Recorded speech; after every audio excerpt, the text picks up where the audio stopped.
that we developed from the research paper's companion workbook. So I'd like everybody to get comfortable. You can keep your video on or off as you wish. Take a few deep breaths and relax, settling into your body, into your chair, whatever space you're in right now.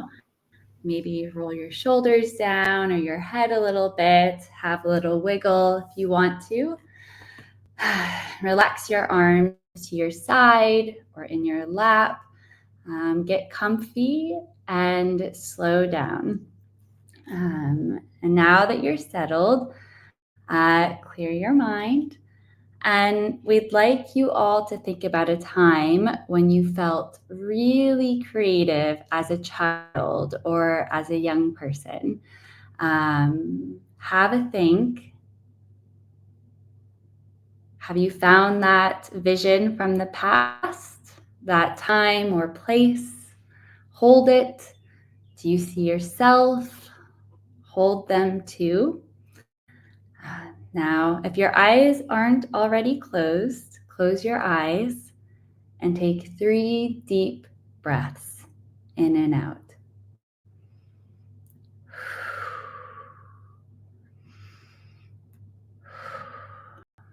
Imagining this moment and meeting your younger self again. What were you doing? Maybe you were outside in nature or with some friends. Maybe you were singing, laughing, painting, dancing, cooking, creating something for someone you loved. Hold on to that moment clearly. Now, what was freeing about this moment?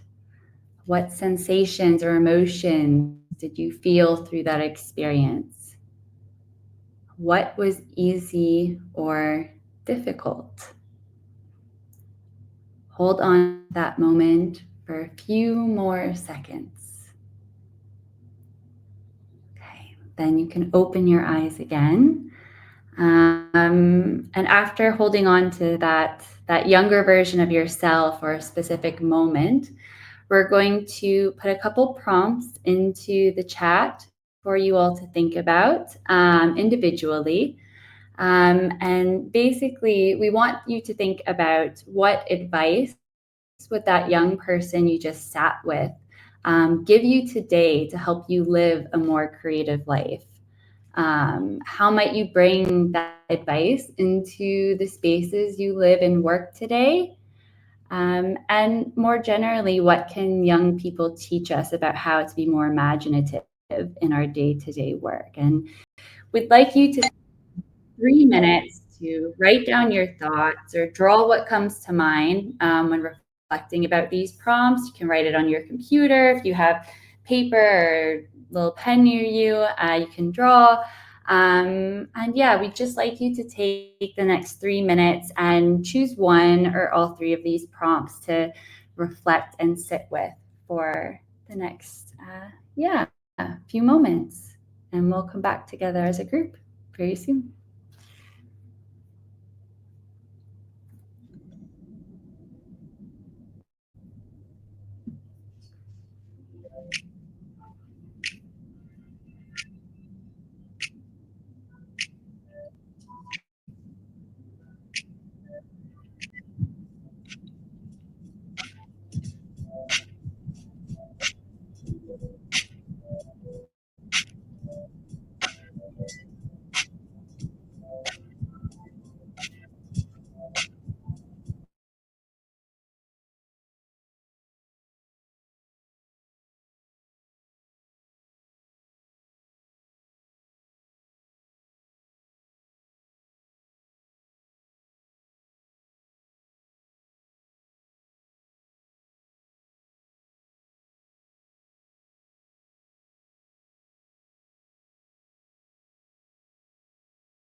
We only have like 15 minutes.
All right.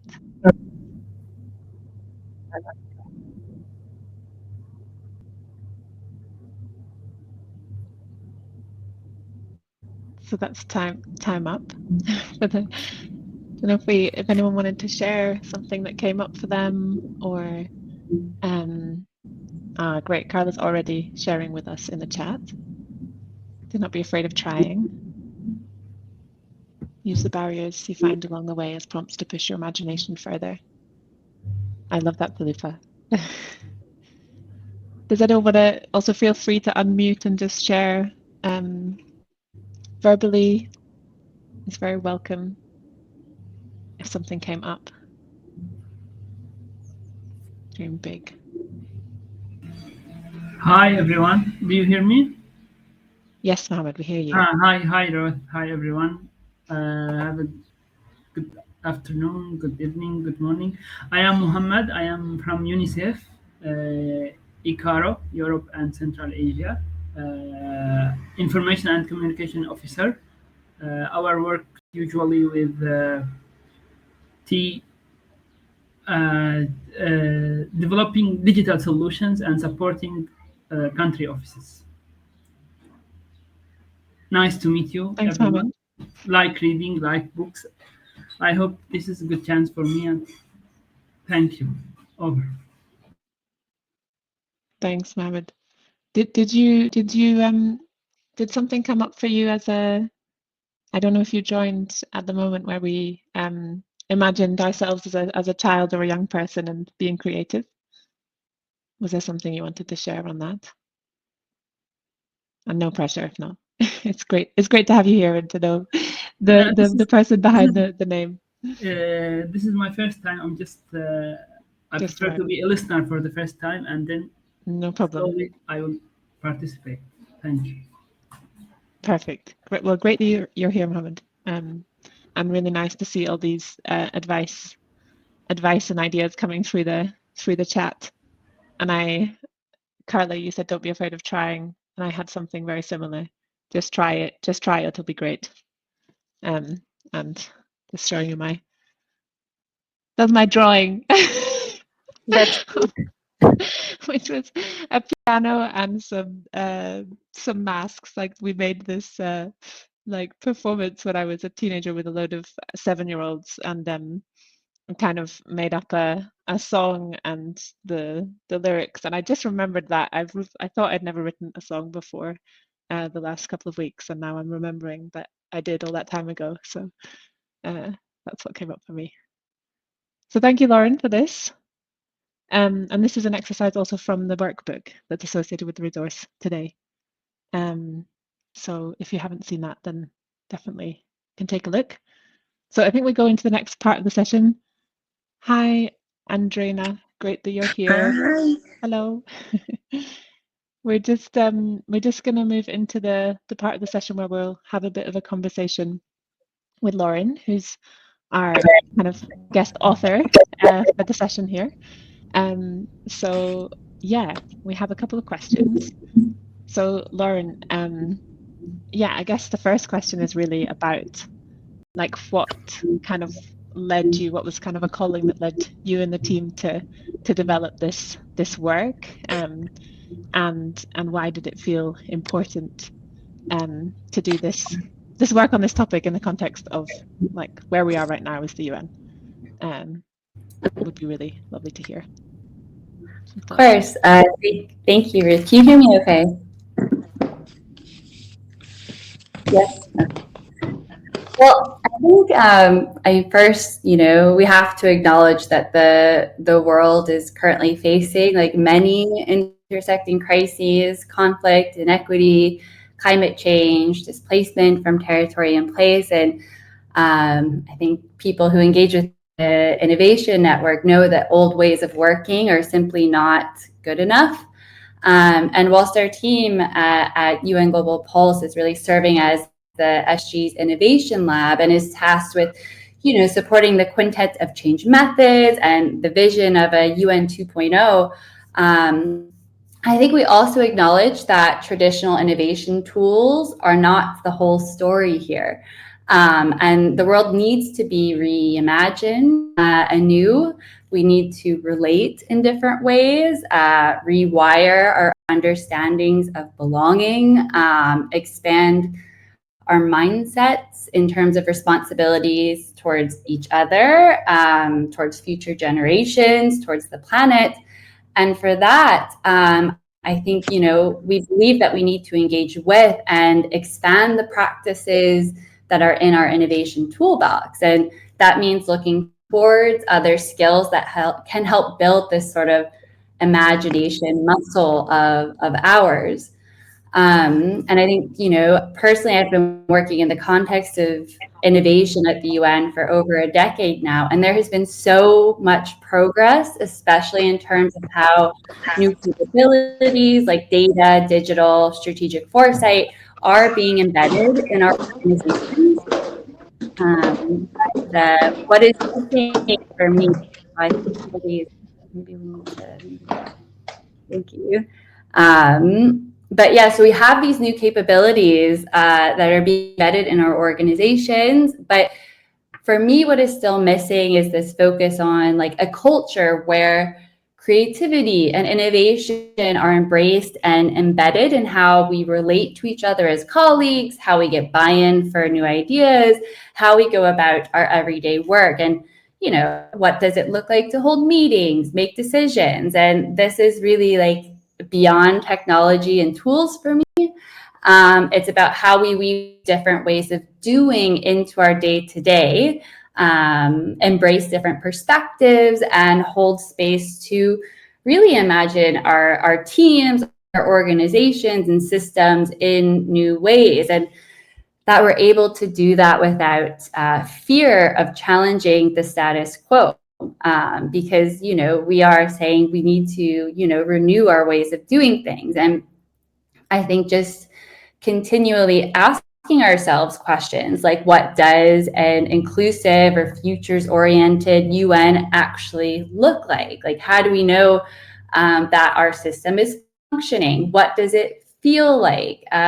Who feels welcome in our institutions? Who is in leadership? Who is making decisions? Who are we paying attention to? Who are we listening to?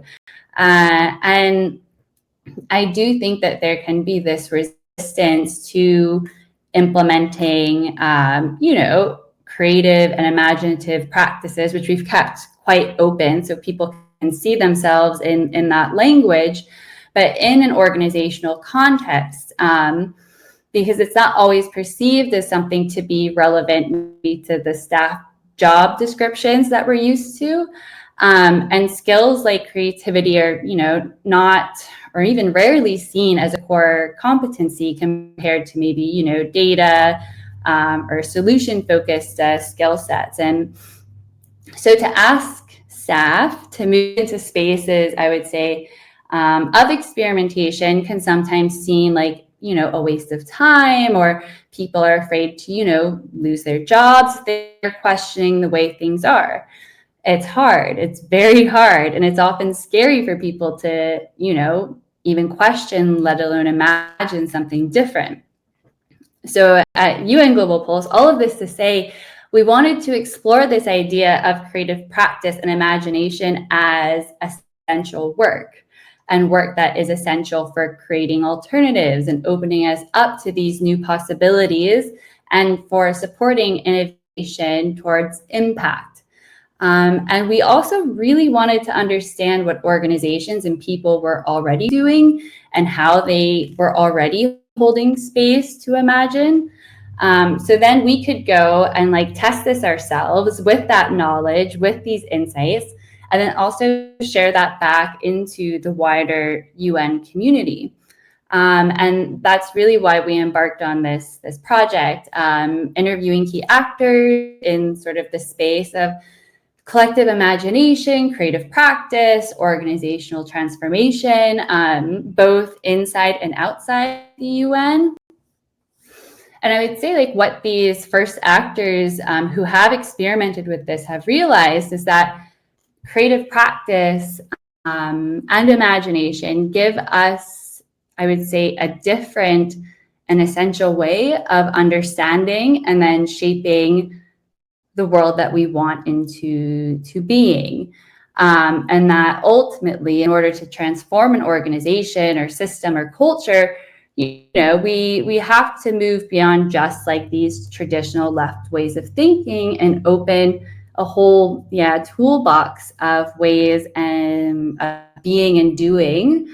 And that's really sort of the call to action of this paper. Thanks so much, Lauren. I'm taking notes, lots of things coming up just as you speak. Yeah, and this idea that, the tools, traditional tools, not the whole story, and rewiring, expanding practices, imagination muscle, imagination and creative practice is essential work. I really love all of those things and many more. But I just wanted to play some of those back. So yeah, was anything kind of surprising or like changed your perspective, like from the research and from this work? Yes, absolutely. I mean, we learned so much from the different people we spoke with, and then also during the desk research itself.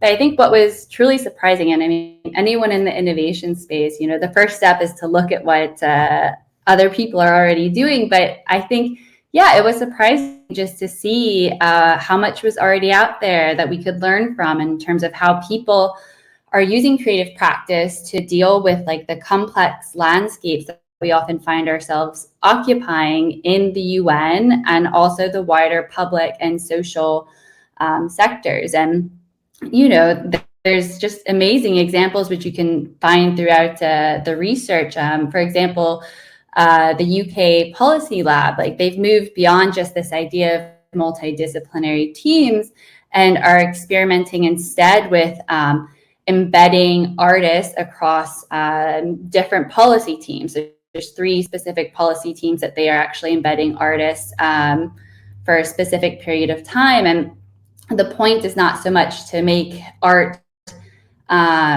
like in response to the work, which is kind of a big difference from what you might see in like an artist in residence model.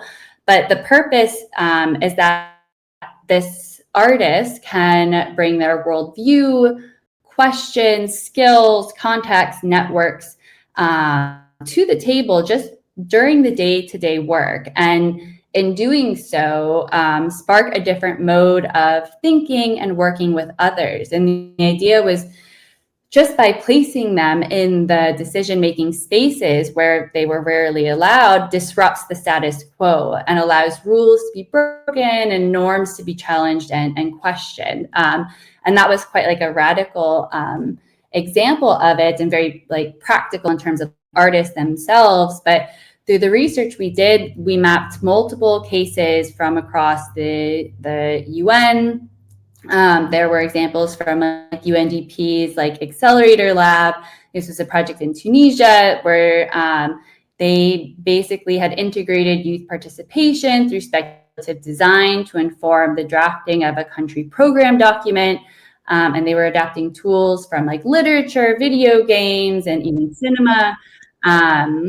The UN Refugee Agency also had an initiative titled Project Unsung, which I was lucky to be a part of, that also used narratives, poetry, and different participatory innovation methods to sort of reimagine the future of humanitarian response. And the team developed like these fictional stories that showcase how the organization could move beyond, for example, a one-year programming cycle, and how does that affect humanitarian response, or embed intergenerational equity into its work. And then basically the team would use these stories to then facilitate sessions with UNHCR colleagues and staff to ask them, okay, what are the points that you think are important in here that we could use to improve our way of delivering humanitarian services? And then think about what are some of those behaviors that then from that sort of, vision we can bring back into the day-to-day. And I think one of the most inspiring aspects of the research project as a whole that also really, I think, shifted my perspective was how people were talking about not just this need to imagine better ways of doing our work, or to come up with these visions of better futures, but how do we actually live them? So again, how do we shift our cultures and our teams to embody like these different possibilities? And many of the people that we spoke to argued that modeling these alternatives through arts and culture could give people something to hold on to when they were thinking about the world that we're in and how we can make it better. And that arts and culture, creative practice can actively help us practice and experiment with some of these alternatives. And, in doing so and doing that, we can like really bring people along with us and figure out how to build these behaviors into the now. And so probably the most surprising thing about the report, which is titled "The Most Creative Look to the Future," is that it is actually very much about looking and learning from the past, from what other people, Indigenous communities, artists, young people have been doing for generations, and bringing that into the now and in our own organization. So how do we practice, how do we rehearse and act out these skills and ways of thinking, connecting, relating, and doing in our present? Because that's actually the only way we will shape and influence the future at all, is about grounding ourselves in the now.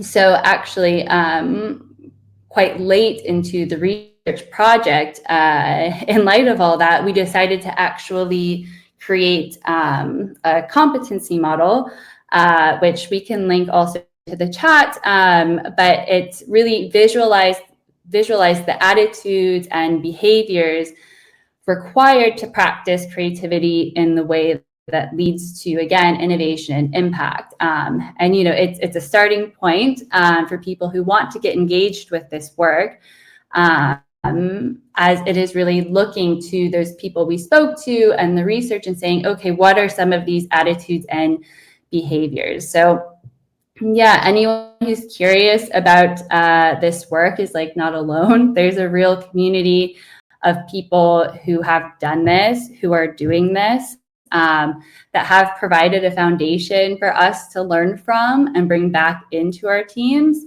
And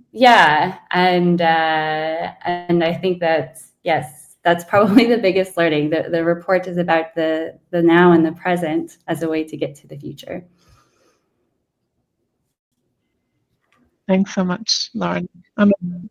And I put the competency model in the chat, and I did want to just pull it up for a second because it's super nice. If you haven't seen it, definitely take a look. There's a lot of inspiration in there, and that really relates to, I think, the path many of us are on around how do we shift things and bring new cultures, etc., and more creativity into our organizations. So really encourage you to look at that. And I just wanted to say 2 more things before we go into our breakouts. So I just wanted to link to our previous book club session with Fabian, which was all around practicing different futures through community. So I think that's a nice link with what you were just saying, Lauren, about we need to practice these things, and then okay, so how do we do that? I think that's part of the answer that kind of came from Fabian, was more around doing that in community. And I think hopefully this book club and other spaces within the culture work can be some of those places that we can do that. And then also just wanted to say that we, at the beginning, obviously, hopefully linked back to our, younger selves, and realize we're all have this creativity inside of us. And sometimes I think that's something you said yesterday, Lauren, it's kind of gets stamped out of us. And just to kind of, with this idea of like artists, bringing in artists, there's already so many artists in our organizations who maybe they're not doing painting or music, maybe they are, but they're maybe doing many other things. And I think a lot of this work can be like art when it's, yeah. So just to sort of put that on the table as well. And so the next thing we wanted to do is really go into the breakouts and discuss this in smaller groups. And I think if that works for you, Lauren, you could also, jump between the spaces and have, listen in or chat with us. But yeah, we have a few questions, which we'll put in the chat. But yeah, they're kind of, what role do you think creative practice holds in helping us experiment with alternatives and new possibilities? And then this lovely quote from the Secretary General, which again encourage everyone to use if you need some backing on why this is valuable work. But which ways are you trying to seed new frontiers in your work? And then kind of what barriers do you face or foresee in bringing in new approaches? So those are some invitations for the breakouts. Obviously, can also go freestyle if you want, but those are just some prompts that would be great to discuss. So I'll open up the rooms now, and we'll have just a little under 20, maybe 15 minutes in the breakouts.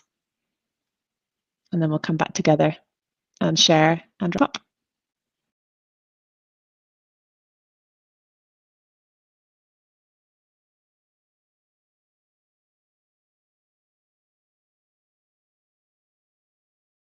Welcome.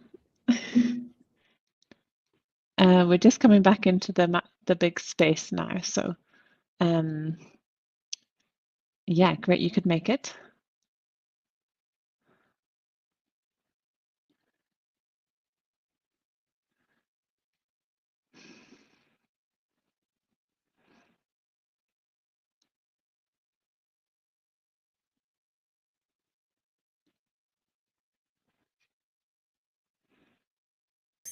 Hi, everybody. Welcome back. Great to see so many faces. Lovely. How was that?